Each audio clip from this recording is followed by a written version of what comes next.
Orin Dafidi Keji.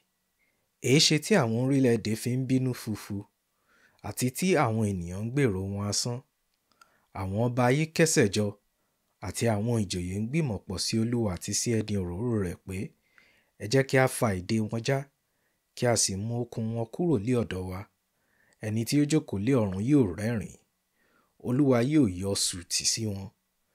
Nígbà náà ni yóò sọ̀rọ̀ sí wọn ní ìbínú rẹ̀, yóò sì yọ wọ́n lẹ́nu nínú ìbìnújẹ́ rẹ̀ kíkan.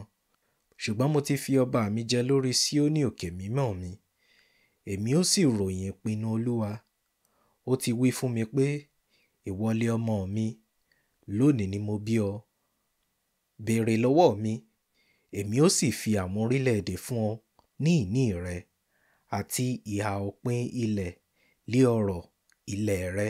Ọ̀pá irin ni ìwọ ó fi fọ́ wọn, ìwọ ó sì rún wọn wómúwómú bí ohun èlò amọ̀.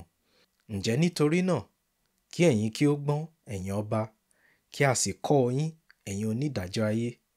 Ẹ fi ìbẹ̀rù sin Olúwa, ẹ sì máa yọ̀ tí ẹ̀yin ti ìwárìrì.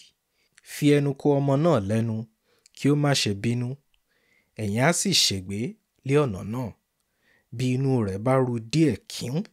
Ìbùkún ni fún gbogbo àwọn tí ó gbẹ́kẹ̀ wọn lé e.